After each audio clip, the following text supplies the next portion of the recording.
Okay, so I'm going to start with a question. How many of you sat through presentations, whether in person or in webinars online, and then the very next day you completely forgot everything you heard?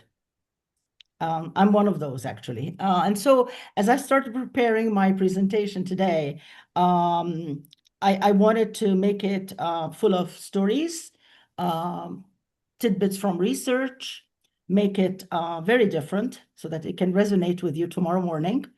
It's going to be full of surprises, thought-provoking, and I hope you enjoy it.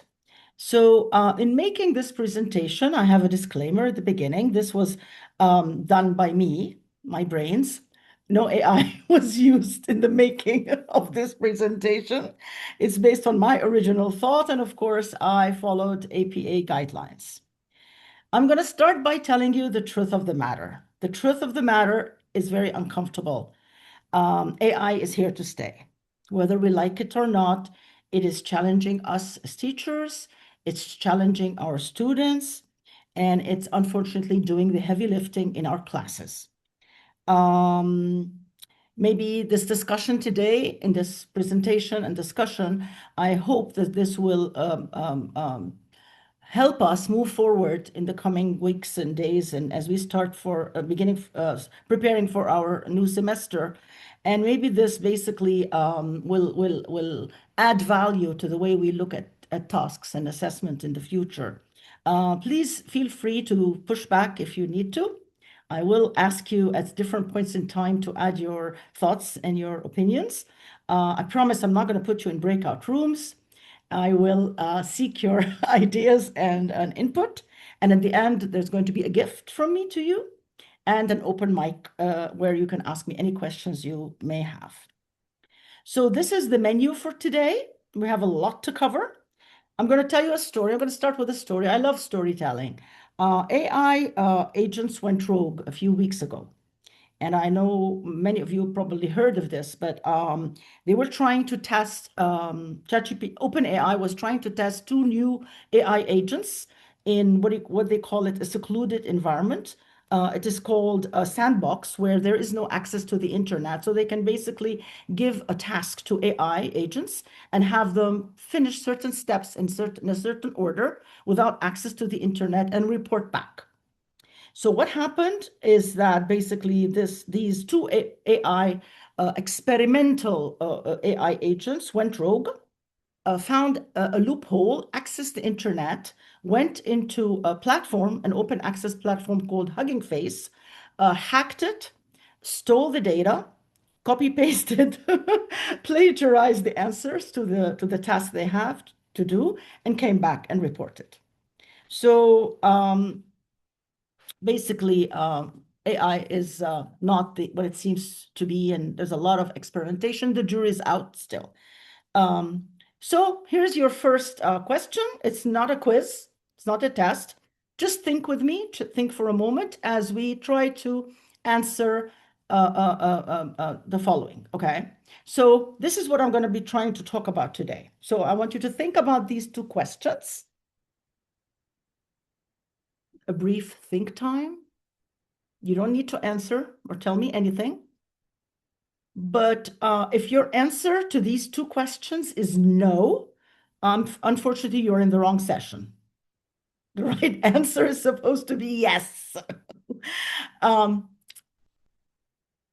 will share with you now the mathematical conundrum I was telling you about and how AI was used to solve it. So let's talk about this.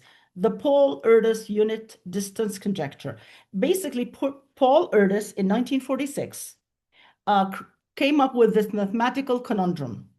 And for 80 years, mathematicians have not agreed on one possible correct solution. I'm not going to go into what unit distance conjecture. It's quite detailed and it's beyond my mathematical abilities, but there's this conundrum. And so for 80 years, nobody managed to solve it. And so what happened is that basically OpenAI, which is not a mathematical AI agent, was able to solve this conundrum in under 32 hours. After OpenAI came up with a solution, two human mathematician independently took the solutions that AI produced and worked on them, added to them, refined them, and fine-tuned them, and came up with better solutions. This makes me wonder, like, why can't we use AI, for example, to solve issues like diabetes or find a cure for dementia, you know? Anyway, this mathematical conundrum that was successfully solved by AI, OpenAI, uh, is a case in point, and I'm going to come back to it later on in my presentation. So please don't get me wrong, I'm not against AI, but we need to remember that AI is not a miracle solution, and it's not a total disaster for education. But also remember at the same point in time that not AI agents or tools are created equal. They differ in quality and ability, and we cannot assume that they're all the same. To give an example of what research is doing out there, there's a lot of research about AI. From 2024 to 2026, there's like hundreds of thousands. And one famous study in 2025, basically published by Springer, it has a long title, but I'll give you the main part of the title. It's called The Effect of ChatGPT on Students' Learning Performance. And it's iconic. What basically this piece of research said, it's by Mei, Wang, and Fan. What they actually said is they claimed that AI helps students learn better, become better learners. Using AI does that. Now, in May 2026, this study was retracted by Springer because they found major faults and discrepancies in the way the research was conducted, the data was analyzed, and the conclusions were reached. So we need to, as educator, take research that's out there with a grain of salt and be careful, what is being put out there and who is putting it out there and why. Okay, moving along. So now comes your time, all right? I'm going to ask you a very simple question. I'm going to give you a statement which is wrong, inherently wrong, and I want you to tell me what is wrong with the statement. I'm not talking about grammar, of course, or editing, okay? So let's make it simple. In the chat box, just tell me what is wrong with this sentence, okay? And I'm going to stop sharing or minimize my share and look at the chat box and see what you come up with. Very quickly, short answers. What's wrong with this statement? The statement is when a student tells you, I'm going to do this myself, okay, with no AI use because it looks fun or it is interesting. And by the way, I'm quoting one of my ex-students from last semester. What's wrong with this statement?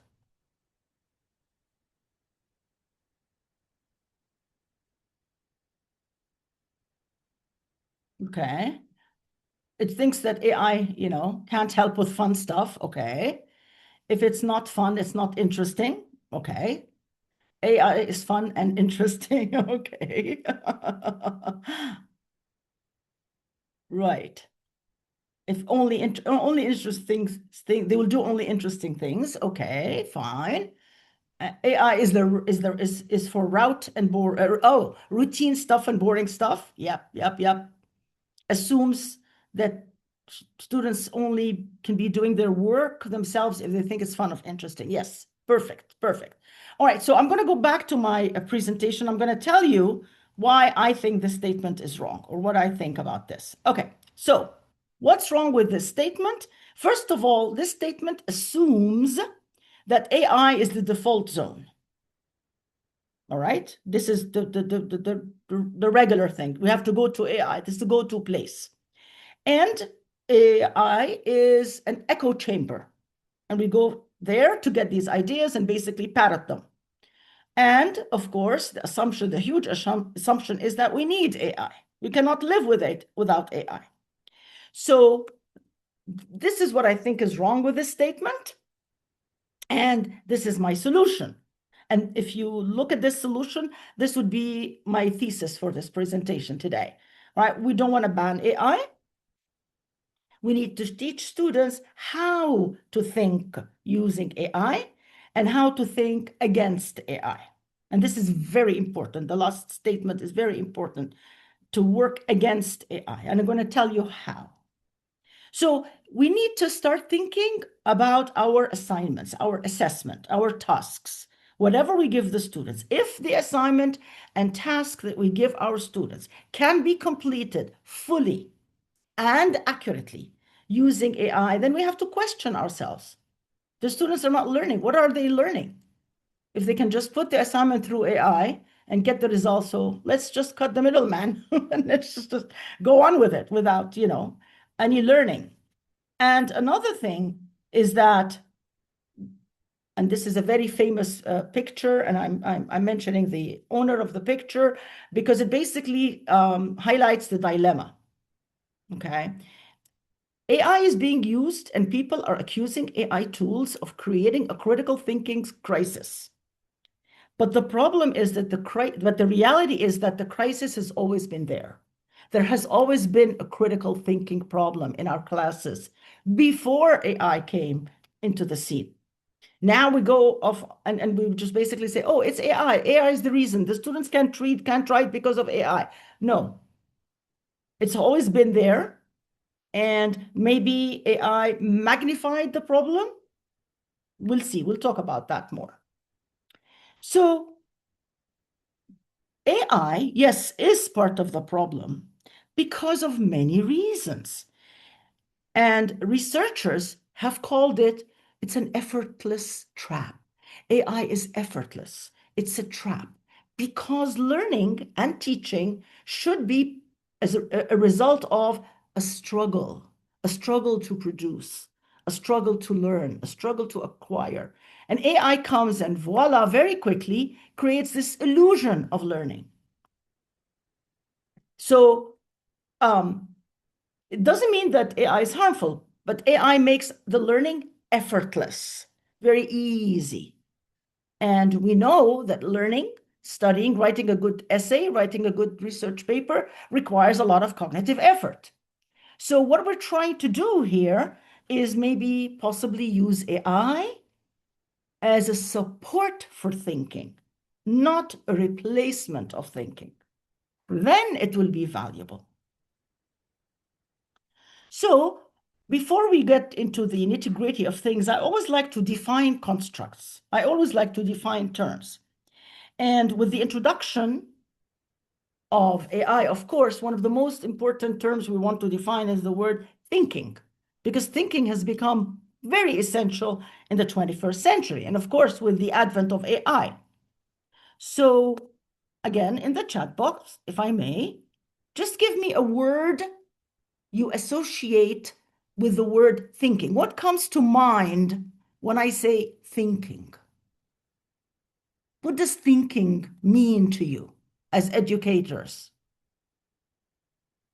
I'm going to look at the chat. It makes me better if I stop sharing so that I can see your lovely comments. What does the word thinking mean to you? Okay, problem solving.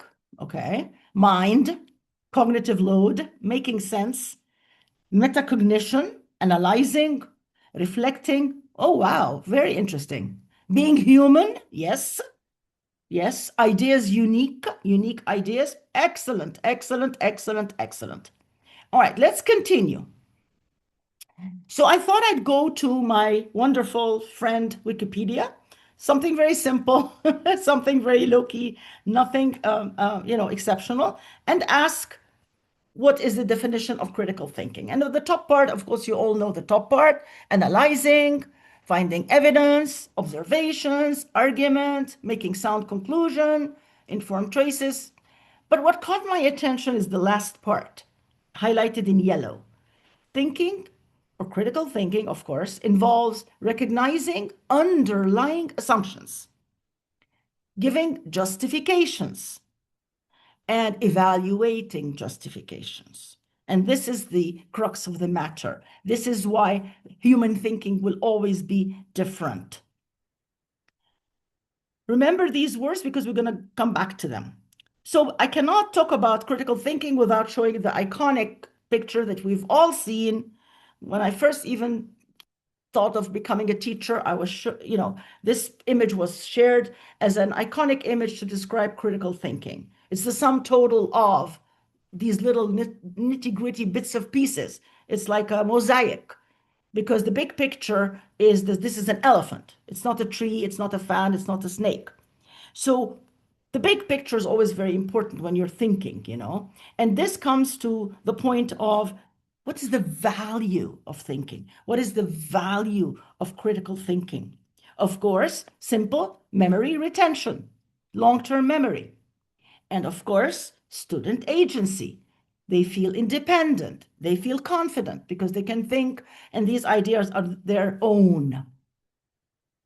So developing ideas is very important. Now, I looked through the research and I found, actually, I'm going to spare you this, 6 AI literacy models or frameworks, which talked about critical thinking. And they came up with very similar ideas. So I tried to summarize them into the next slide in the form of a triangle. Okay, so if we say that critical thinking means doing something or finding something new, a novel solution or a novel idea, the crux of the matter is that there has to be a certain hierarchy for thought, for the thought of any person, whether a student or an educator, to move from the base level to the top.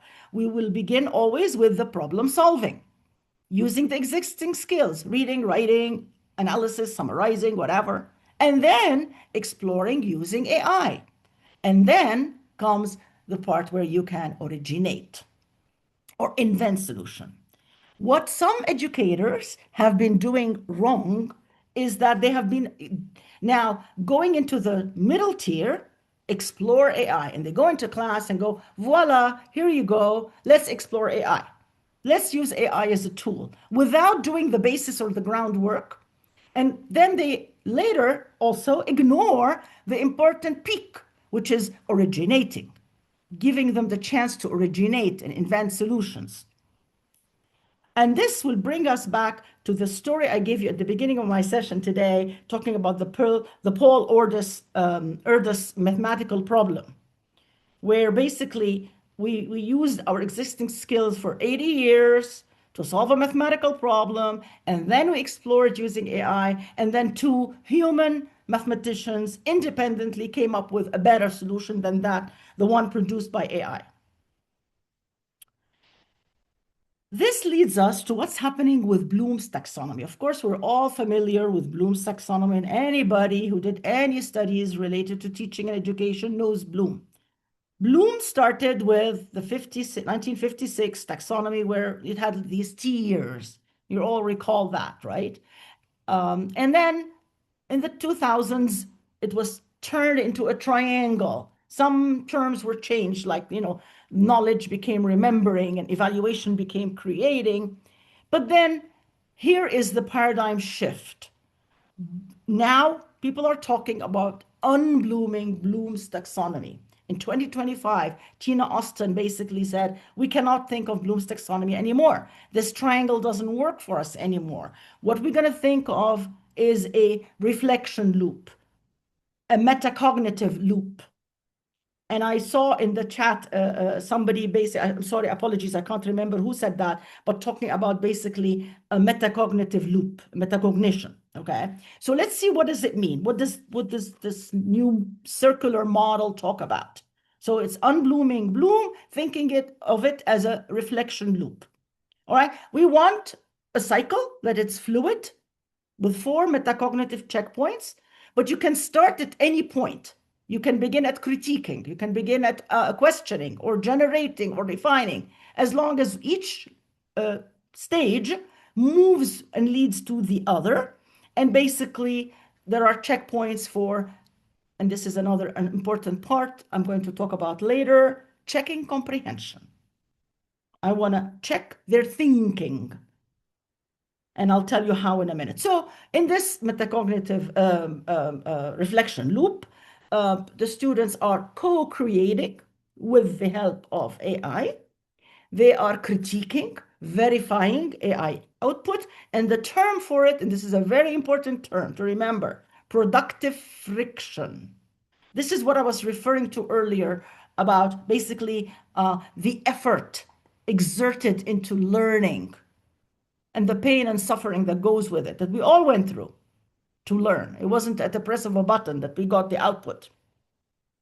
And as I said, between each part of this cycle, there are pauses intentionally to check students' thinking and understanding. If you don't do this, if you don't follow this reflection loop, and I'm going to give you concrete examples of how I use it in my classes, basically, we're accepting AI blindly, AI output blindly. The students are not taking in any feedback, and this is the important thing is that the answers that the students produce are almost identical.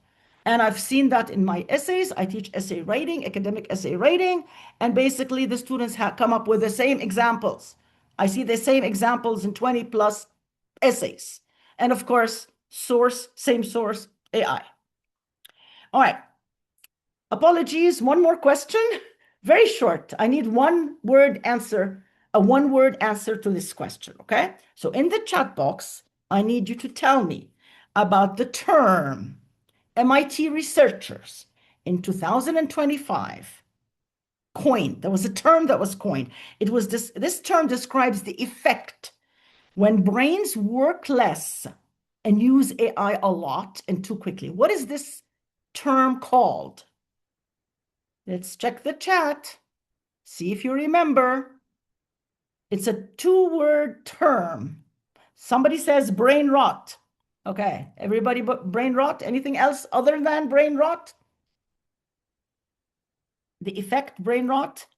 Okay. It's a synonym. Any other thoughts other than brain rot? Cognitive offloading. Okay. Alia, we're getting warmer. Cognitive offloading. Another person also, Heather and Alia, yeah. Any more ideas? And before I reveal the correct answer, yeah, slop. Yeah, slopification. This slop is like the AI output that's basically, you know, hallucinations and whatever. Okay, so the correct answer is cognitive debt. This is what they refer to it. This is the MIT researchers, cognitive debt. And now I'm going to show you, because I spent a lot of work researching this, okay? Synonyms for cognitive debt. And they're all scary. They're scary words. This is what happens when we use AI a lot and very quickly. So this is what we get. Cognitive debt, and we have cognitive loan, surrender, offloading, depletion, outsourcing, downsizing, subjugation. My God. And all these are synonyms for the same idea, basically. It's very scary, right? I was looking at social media and just looking at something completely unrelated to this presentation. I saw this post on X, and this gentleman is basically saying, talking about what's going to happen, like predicting the future 10 years from now. And I was thinking, no, it's the here and now. It's happening. Our children, our teens, Gen Z, my students, my graduate students who are young adults cannot read. They cannot write. And they basically, when the thinking is hard, they give up. They want quick answers. And of course, this post is blaming us educators because we're allowing this to happen in our classes. And he's saying that basically, in the future, we're going to be blamed. I think it already has happened. So why is this happening? Why are our students cognitively offloading? I thought about it. Okay. Our spelling is auto-corrected. Our grammar is grammar checked, right? GPS tells me where to go because I can't go without GPS to here or there, to the end of the street. The other day I was trying to fill some paperwork and they asked me for my phone number. I had to pause to reconstruct the numbers, the digits in my mind. Our phones remember phone numbers for us.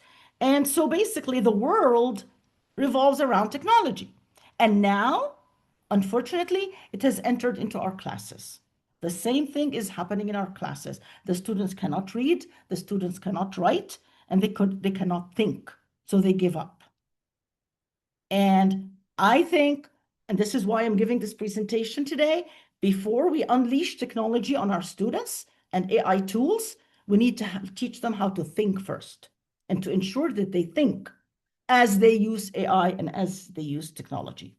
A very famous term in the literature today, it's very hard to pronounce. I don't know, maybe it's just me. Social sycophancy. And I'll give you a minute to try to think. What is social sycophancy? It's what AI actually does to us. Chang et al. In 2026 created this term, and they basically are describing the phenomenon where AI tells you exactly what you want to hear. And it's a trap. And notice I'm using the word trap again and again and again. AI validates us. It flatters us. You're right. Oh, wow, this is wonderful. You just said something basic. Or, oh, this answer is absolutely wonderful. It's the best. It convinces us. It gives us the belief that we're always right. So we blindly trust AI and we're uncritical of what it produces. So here we have AI being very supportive, sometimes even more supportive than us teachers, because it validates the students. They get validation. And this Gen Z, they want validation. So this is another factor why we have a problem. Besides the technology that's everywhere in the world around us, that here is AI being, I don't know, loving and caring and whatnot. So as a result, and I saw what people wrote in the chat, thank you very much, we have a problem. We have, and notice the use of the color orange, okay? Cognitive offloading. Cognitive offloading, like some of you mentioned in the chat, is basically the brain is still functioning. The human skill is still working, all right? Which is fine, all right? I'm not complaining. I'm going to give you examples of that in a minute. But then the problem comes when we move to the higher level. Notice I am using red. When the cognitive offloading becomes cognitive outsourcing, then you're not thinking anymore. AI is thinking instead of you. You're just a passive receiver of information. You're a consumer of AI output. I was in a committee working on a document. There were like 12 teachers, experienced teachers, some young, some old, and we worked very hard for a couple of hours on this document. And after we were just about finished, and we're all satisfied with the document. It took a lot of work, and then somebody says, "Okay, now we can put it on AI." And have AI polish it for us. I almost lost it. I overreacted maybe. Heather? Yes. Yes. We have a comment in the chat. Okay. John wrote that, for your information, the authors of the cognitive debt MIT paper were quite upset about the mischaracterization of the results. For example, they wrote, "We did not find that the LLM made our subjects or anyone else stupid, dumb, brain rot, harm, damage, or anything of the sorts. Please stop posting and reposting those." That's what the authors wrote. Okay, thank you. Thank you. I didn't mean to detract from Rania's larger point, but I think we have to bear in mind that some of these studies get mischaracterized, and to think about the limitations before jumping to terms that the study might did always not be use applicable. these exact words. This is what other people said about the study. Yeah, thank you, John. So outsourcing is a problem. All right, so after writing a piece of paper, a 2-page document with 12 teachers, I don't think we need AI to polish our work for us, really. Or maybe we should be doing something else with our lives instead of teaching English. So I'm going to give you now examples of cognitive offloading and cognitive outsourcing. And please notice examples of how we're doing it in classes, okay? Notice that the highlighted words in yellow are exactly how we should be, I think, using AI. for initial brainstorming, initial outsourcing, summarizing your notes, the student notes, not summarizing an article for you, fact checking, and I'm going to talk about that in a minute, revising a created reference list by a student, tips on ideas, tips on vocab, tips on grammar, and tips on punctuation. Be very careful, please. We're not saying that AI is going to do this. It's going to just give you some guidance, initial steps. And then we move to cognitive outsourcing. And this is where the problem is, when it is going to create for you your research questions, it's going to structure your essay, it's going to write your draft, summarize your articles, create your reference list, and of course, polish your rating. So there's a fine line between how we should be using AI and what we're using AI in for, and sending the message to the students that, okay, AI can structure your essay for you and your thesis and everything else in your life and your email, the email you receive. And I don't know if you're like me, but I've been receiving emails that basically are condescending. They're not professional in tone, obviously written by AI because AI doesn't have the context. So, the tone, what is acceptable in such an exchange. I'm going to move on to discuss, I'm not going to discuss AI detectors, don't get me wrong, but I'm going to just talk about the dilemma that we're facing as research writers and writing teachers, where students use ChatGPT, and this is a very famous meme, actually. ChatGPT would says, I'm just fixing your grammar, no problem, and Turnitin is having a fit. Basically, teachers are having a fit and saying, oh, this is 100% AI generated. There's no right answer for this. This could be a presentation on another day. I am focusing on cognitive offloading. Why our students like that? Because it's fast, it's easy, it is convenient. And of course, the problem arises, and I'm summarizing, circling back, because of the frequency and over-reliance. Okay? And so the risks is, of course, lack of critical thinking. Yes, it freezes our memory. We don't have to remember as much. We can rely on AI, fine. For example, I had to do an Excel sheet the other day, and I was doing some proposals for some organization. I had 40 proposals, 2 readers. I asked AI to create an Excel sheet with the 2 readers side by side, averaging each reader and averaging the total. Easy. It frees my memory, useful for routine tasks, and it makes my life easier. But it doesn't do the reading of the proposals for me. Now, I've been talking about the teachers, so let's move on to the students. What do the students think? A very famous study by Oxford University Press asked 2,000 UK students, high school students, what do you think of this whole scenario of AI? And basically, they admitted that it's an academic shortcut. And many of them said that it's allowing them to cheat. And they admitted that it reduces their creativity. But they also, this is the beautiful part, they said, we want help from teachers to teach us how to use it, what to use it for, and when to use it. Another Oxford study talks about AI making teens faster. They think faster, or do things faster, or finish their work faster. But of course, the downside is they are shallower thinkers with lower comprehension and less critical thinking. So, and please forgive me for the next example, but the challenges are many. And I have to tell you the reality of the matter, which is that AI has created a shift, a tectonic shift in education. Now, people here in Cairo might not like the use of the word tectonic, since we just survived an earthquake, but I wrote this presentation many weeks before the earthquake from last night. But it's a paradigm shift. AI has changed the way we think of things and do things, or maybe shed light. Moving along, I'm going to pose a question in Answer Garden, and I would like you either to scan the QR code that's in front of you or I'm going to put also as well the link in the chat. And let's see what you think. The question is, what are, just a second, let me give you the, sorry. Okay, let me give you the link in the chat.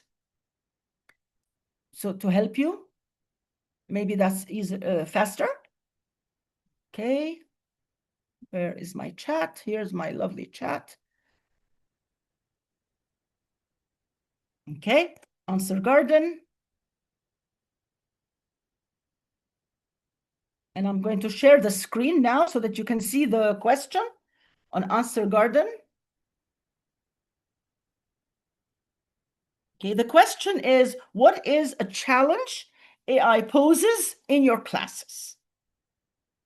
What is a challenge AI poses in your classes? I'm going to share screen so you can see my screen, okay? Short answers would be great. If there is no challenge and life is wonderful, that would be good news. What is a challenge AI poses in your classes?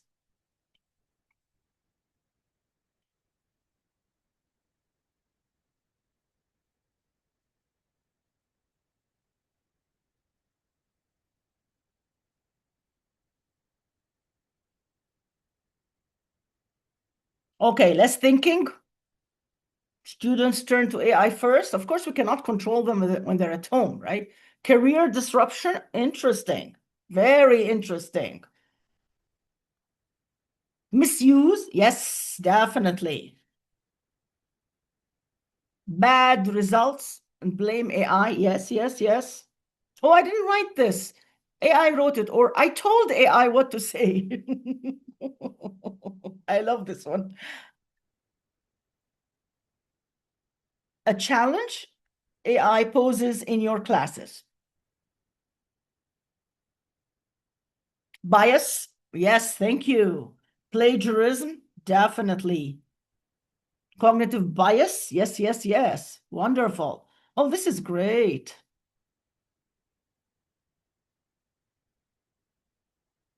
Anything else, or shall we continue our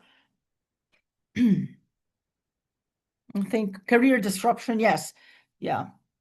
I have lawyers in my class last semester, and one of them said that a judge in an Egyptian court threw out a court case because the lawyer plagiarized or copied from AI, fabricated cases that did not exist. So now it's affecting their careers. Yes, of course, lack of metacognition. Wonderful, wonderful, wonderful. Thank you very much. Thank you very much. Okay. I'm going to go back to my original slides. Can you see my slides? Yeah? No? No? Stop share. Let's try to share again. Okay. I try to. Okay, here we go. Is this better? Hopefully. Yeah. Are we good? Perfect. Thank you. Okay.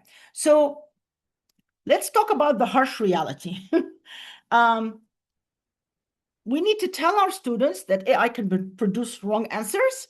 It can sound confident. It gives us, all this basically, support. And while producing slop, and this is the correct term that Nora used, and that AI tools can produce different answers. If you put the same questions to several tools, they produce the same answers. And AI, and I keep saying this to my students, it does not really understand what you're saying, what your question is. It predicts based on algorithms. It predicts the next word. It's not your friend. And don't fall for the flattery. And I keep focusing on the idea of you ask a simple question and it gives you I'm going to use the words AI uses. It delves into a plethora of irrelevant information. It gives you would you like a table? Would you like an Excel sheet? Would you like this? Would you like that? And as my husband says, it talks too much and it spouts out too much, So these are some of the tools I use, and I would like to tell you that I tell my students I use these tools, but they all don't give the same answer. And I cannot tell you which one is best. Each one does something different. Claude created my Excel sheet. Perplexity helps me with the research. Gemini is wonderful for quick questions. So it's a matter of trial and error. You decide what is best for you. So I'm going to go back to basics, trying to recap here. These are the thinking skills we should be teaching our students. And my question is, do we do that? Are we doing that? Obviously, some of us teach reading and writing and listening and speaking, but do we do this? We want to do this. We want to teach this, and we want to make the thinking process visible. Please remember this word, because this is going to be my second part of my presentation. I want to see your thinking so I can check it. And I want quality products. All right, it's quiz time, one question only, and it's going to be on Zoom. All right, I'm going to stop sharing the screen, and I'm going to launch a poll. It's a multiple choice question, very simple. If I can get to my my tools here. My polls, yes. Very simple question. Okay, launch. Right. Did you all get the poll? Yeah, okay, great. You can highlight, you can, I mean, click or choose more than one, you know. And the question is things you might do in your class, I'm using a lot of might here, that might discourage student thinking. Inadvertently, we're not letting our students think. Of course, we don't mean to do this, but, you know, sometimes it just happens.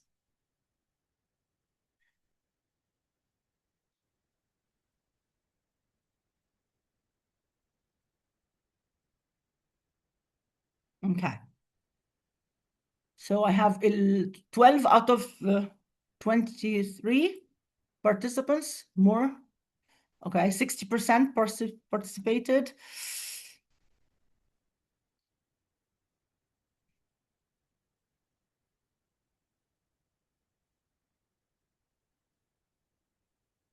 I'm sorry, Bilal, if you can't access on the phone. I'm really not very, oh, I'm sorry. Apologies. Okay, somebody's saying I made them all. Me too. All right, so I'm going to end the poll. We are at 70%, which is great. Let's see what people are thinking. The questions are being too harsh on mistakes, spoon feeding answers immediately, praising speed to answer questions. I do this sometimes because, you know, I have limited time in class, or mainly asking yes or no questions. And I'm ending the poll, and I'm going to show you the results. Okay, so basically spoon feeding answers immediately. Yeah. And the second best is being too harsh on mistakes. Yeah. I totally agree. And then a tie between praising speed and asking yes and no questions. Wonderful. Thank you very much for taking the this little quiz. Okay, so we're gonna I'm back, I think. Can you see my slides? Yeah. Okay, so we're done with the quiz. And so what can we conclude? AI is a tool. All right, so we need to use it as a catalyst for learning. And I really mean this word literally. It's a trigger, it's a stimulus, it's a springboard, okay, an incentive, but it's not the main thing. All right, so how should we use AI with our students? As I said before, there are meta skills. And as you can see from the graphic, these are the meta skills: thinking, critical thinking, negotiation, networking, problem solving, communication, nothing new. But we are teachers of English. So we're teaching reading, writing, whatever, you know, oral presentations, listening, speaking. So we want to first develop thinking and then move on to the reading and writing. And then we introduce technology as a second step. Why? To use AI thoughtfully and not have students depend on it. And they control AI and not AI controls them. Now I'm going to start showing you the practical part of my presentation. All this means we need to teach our students to think deeply. I teach reading, I teach using videos, and I have students produce a lot of stuff using AI. So I, as a teacher, need to engage my students into deep thinking. What does this mean? They need to be able to detect a weak reasoning, a weak argument. They need to explain why they accept an argument or they reject an argument. They need to self-test their argument. They need to identify the claims made by the author, examine the evidence. So all this needs to happen whether, irrespective of what skill you're teaching. If they're reading an article, watching a video, and it can be done at all stages, all levels, all ages, even listening to a song. What is the argument? What is the writer trying to say? To do this, we need to refine our questions, what we ask our students to do. The quality of the questions we ask is extremely important. And this is an often forgotten variable in teaching. We fire away wonderful questions, but we need to think a minute and make them higher order thinking skills. These are some of the questions I've learned to ask my students. Suggest a new policy to solve this problem. How would you handle a situation like this in your own country? What changes would you make to X? If you were to redo this video, what would you do differently? If you were to rewrite this essay or this article, what would you do differently? And then the idea of persuasion. Persuade someone to be involved in, sustainable projects. The quality of the questions, here are some more, is very important. And this is something I've learned to do recently. Find a credible source to confirm or contradict this information. And by credible, I don't mean AI, I mean going to Google Scholar, for example. AI can give you an initial list, but I want you to go double check this against Google Scholar. What has AI summarized? What did it miss? What is absent? So these are some of the examples of the higher order thinking skills that we need to use to ask our students. The WH questions that we're all familiar with do not work anymore in this age of AI. There are steps. Students need to think. Students need to ask AI only to give hints or questions. We need to have the students modify what AI has produced using their own words. They need to verify their thinking from other sources, synthesize all this, what AI produced, what they found, and of course, peer edit and reflect. Unfortunately, this hierarchy or framework or these steps are very important. We can't jump, ignore one, and we cannot not have the students think, and we must have them reflect. So we have to capitalize on the skills that AI cannot do, the human skills. The human skills are critical thinking, contextual judgment. AI cannot judge based on context. That's why we need to give them contexts. And they judge, and they cannot do ethical judging. Funny story. When students go into an exam room, and I know that from serving on a certain committee, they would go to an exam room and say to ChatGPT, I have an exam for Econ 3201, and I'm going to give you a picture of the questions. Please give me the answers very quickly. I'm in an exam. And I asked ChatGPT, and I gave it this scenario. And I said, don't you think this is unethical? I mean, you're helping them cheat. So the answer was, AI started to give me the definition of exam and the definition of cheating, the definition of integrity, and never answered my question because it's incapable of contextualized ethical judgment. So I'm going to stop sharing for a minute, give you a breather to think, and I want us to move on to talk about tasks. What you're all thinking, of course, what tasks can I actually give my students to have them think and have them do this without realizing that they're thinking? I have often revisited, re-envisioned my tasks. And my tasks go through several iterations. And over the years, I've realized that these are the two most important. Let me share this right screen in the right place. The two most important things are effort, exerting effort when they're doing a task, weeding out stuff, producing.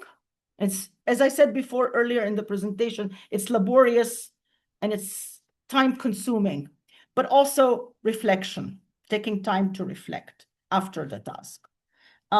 So here are my examples. As I was preparing my presentation for today, I was thinking of this idea of critical thinking and whatnot. And I was thinking, like, how would I explain it best? And here's what I have my students do. So I did the same thing. I have my students create, using Nano Banana, create infographics as evidence, visual evidence of their thinking process. So I did the same thing. Wanted to show you. This is my critical thinking cycle. This is what I was talking about since the beginning of this presentation. And I asked Nano Banana to put it in an infographic. Of course, this went through several iterations. It's not a one-shot deal. I changed the graphics, I changed the orders, I changed the subtitles. But basically, this is an example of how you can get your students to create an infographic to show their thinking for their essay, for their research paper, for their oral presentation. Another example is basically Socratic drills, which are very famous and very effective. So this is the prompt I give my students. I tell them, tell ChatGPT to act as a Socratic coach for, let's say, the topic of consumerism or corruption. Ask me, ChatGPT, smart questions. Do not give me answers, because the minute you press enter, you're going to get all these answers. And then it has to go through steps. Ask me about what I know. And the students have an exchange with ChatGPT. Ask me about what confuses me. And then when I say finish, you need to stop, because ChatGPT never stops. Then the students ask ChatGPT to summarize this above conversation into bullet points. And this, what comes next, is very important. They take the conversation and reflect on the interaction. Analyze, summarize. Notice how it is basically an exchange. The same thing happens, but changing the subject into fallacies. I never used to teach fallacies. I'm not a rhetoric teacher. I'm an English academic reading, writing teacher. But now I have to teach fallacies because I get these weird sweeping generalizations that are totally meaningless in my essays, and the logic is off. So I've taught them to do the Socratic questioning using fallacies. Act as a conspiracy theorist. Suggest a flawed argument on blah, blah, blah. And then the student asks ChatGPT questions. And then the student asks ChatGPT to revise the flawed argument. And then the students finalize the argument. And of course, they reflect. A third and last thing for topics or tasks is to have them debate with AI. I know a lot of teachers hate debates. They think they lose classroom control when they have a debate in class and it ends up in a screaming match. So I thought of having them control this and me controlling this using AI. So groups I give each group a side, for or against. They prompt AI, they add their own ideas, and then we have the debate. So it's like a mixture of the two. Or everybody goes to AI, prompts AI for and against, they add their ideas, and then I divide them into the two groups. You're going to be for, you're going to be against. Action, let's have a debate. And of course, they reflect on the interaction. Remember, always we have to reflect on whatever interaction we have with AI. Do I have another 5 minutes maybe? How am I doing with the time? 3 minutes. Okay. And we have a couple of things in the chat too. Okay, perfect. All right. So I'm going to, in 3 minutes, basically, let me just try to get my shared screen again back on so I can, all right, very quickly recap, okay? So just to recap, if you're one of the people who didn't show up at the very beginning, in pre-tasks, this applies to anything and everything. The students have to think. We have to give them time to think. And this can be done by having them brain dump. Just tell me what you know about this, in orally, in writing, or generate questions orally in writing, or predict the video, the reading, the topic, the whatever. This is followed by during the tasks. During the tasks, the students will prompt AI, refine and reprompt. This is very important. That's why I wrote it in red. It's not a one-shot deal. It's a reiterative process, a back and forth, as I mentioned earlier. And then, and I'm very proud of this, the students need to annotate AI output. I agree. I disagree. I like. I disagree. Like. I will check. I will fact check this. I will cross check with another source. This is very important. This is where the critical thinking happens. And the last part, of course, the end result will be their ability to spot the gaps. What is missing? What did AI miss? What is the bias, the inherent bias? And of course, in the after stage, in the post task, we do verbal check-ins. We call them vivas, where I talk to the students and ask the student, what did you do? How did you do it? And they can reflect, and then they can make revisions and explain rationale for their changes. I think I'm going to stop here so that I can abide by the time and answer any questions. I have a lot of references. I want to show you the references, if I may, so that you can basically, maybe if you want them, I can send them to you. There are a lot of references. They're very, very useful. And now we can answer any questions you may have. Over to you, Heather. Yeah.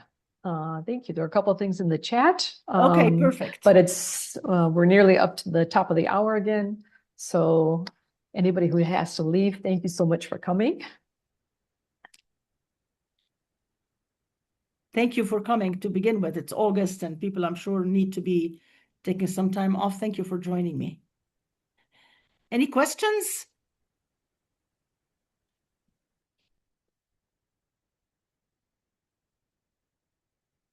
Okay. If there is no question, maybe I can say something.